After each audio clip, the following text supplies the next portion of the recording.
国王小米克洛什。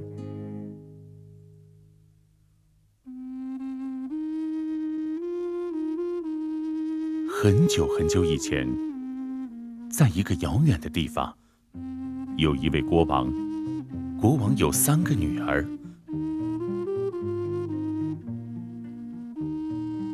他每天早晨都陪她们去森林里散步。有一天，飘来一大片乌云。你这国王，将你的大女儿给我，若不然，我就带走太阳。乌云说。国王说：如果你心存善念，那就下来；如果你心存恶念心，那就滚开。乌云带着太阳走了。第2天早晨，他们又去散步，乌云又飘了过来。你这国王，把你2女儿给我，若不然，我就带走月亮。国王没有答应，乌云带走了月亮。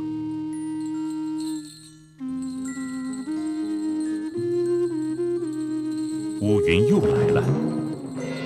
你这国王，将你的小女儿给我，若不然，我就带走星星。国王依然没有答应，乌云带走了星星。这下，眼前彻底一片漆黑。有一天，国王小米克洛什和弟弟一起去王宫取水。我的弟弟，如果国王将他的1半王国和最小的女儿给我，我会把太阳、月亮和星星带回来。小米克洛什说。国王听到这话，召见了他。来吧，小伙子，如果你无法说话算话，我就砍了你的脑袋。我的国王陛下，请给我一把好剑，我即刻上路。他出发去了更遥远的地方。走到银森林，走上银桥，他砍下一块木板。3头龙经过这里时，马被绊倒，失了前蹄。龙说：你这狗东西，3年了，我一直在这桥上走，从未绊倒过。你干了什么好事？我俩水火不容，我要和你同归于尽。3头龙从马上下来后说道：国王小米克洛什，你给我从桥底下出来！当你还是米粒的1/1000大小时，我就知道与你必有一战。怎么来？肉搏还是用剑、用棍？狗才肉搏，猪倌用棍，勇士则用剑。随后他们便挥剑相向。他们开始殊死搏斗，最后勇士砍掉了龙的2个脑袋。国王小米克洛什，请给我留1个脑袋吧，我把星星还给你。那么星星在哪儿？在马鞍垫下面，把它拿出来。小米克洛什将星星取了出来，并将龙的第3个脑袋也砍了下来，随后继续上路。走到金森林上的金桥，他用剑砍下2块木板，然后躲到桥下。7头龙经过这里时，马也被绊倒了。你这狗东西，7年了，我一直在这桥上走，从未绊倒过。你干了什么好事？我俩水火不容，我要和你同归于尽。国王小米克洛什，你给我从桥底下出来！当你还是米粒的1/1000大小时，我就知道与你必有一战。那么我们怎么来？肉搏还是用剑、用棍？狗才肉搏，猪倌用棍，勇士则用剑。他们互相打斗，直到国王小米克洛什砍掉他6个头。国王小米克洛什，请给我留1个脑袋吧，我把月亮给你，在马鞍垫下面。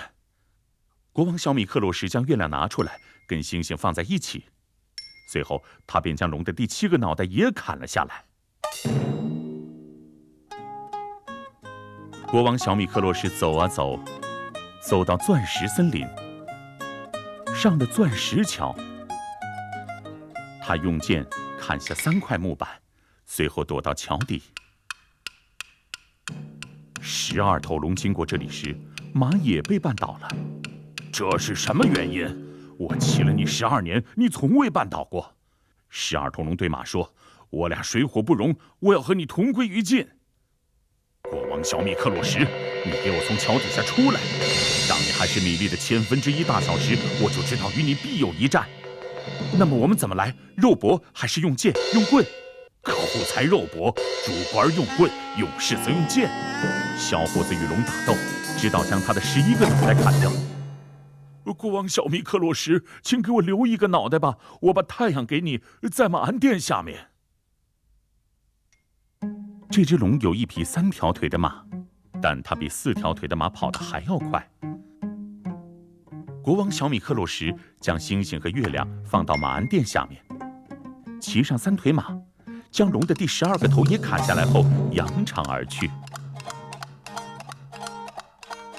当他走出森林时，有一个小人在树顶喊道：“国王小米克洛什，你以为太阳、月亮和星星都是你的吗？”“那是谁的？”“哼，是我的。”国王小米克洛什赶紧爬上树，要打下那个小人。那个小人抢先一步跳下来，骑上3腿马跑了。国王小米克洛什跟在后面追了上去。路途中，他遇到一个正在哭泣的人。“你为什么哭泣啊，老兄？”“我怎能不哭泣？当我睁开眼，我能通过它看到整个世界，却看不到更远。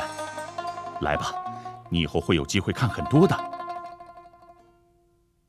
他们俩一同上路，途中又遇到一个在哭泣的人。“老兄，你又为什么哭泣啊？”“我怎么能不哭啊？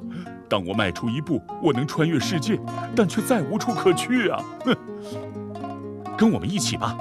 你会有机会继续向前迈步的。”他们继续走啊走，来到那个小矮魔家的门口，但没有人在家。国王小米克洛什对千里眼说：“你四处看看，有没有留着1米胡须的小矮魔？”“当然。”千里眼说，“在海中央的柳树顶上。”“那么，尽管迈开步子去抓他。”国王小米克洛什对大步子说。大步子立刻一步跨了过去，将小矮魔的胡须缠在手上，将他抓到小米克洛什面前。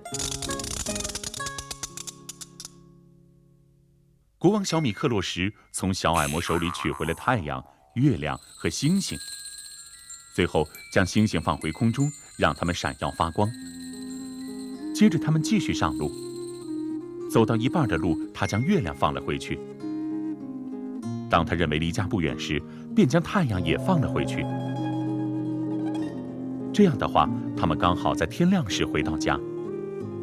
当他们回家后，国王将小女儿和1半王国给了小米克洛什，大女儿和2女儿许配给了千里眼和大步子。他们举办了盛大的婚礼，也许现在他们还幸福地生活着呢。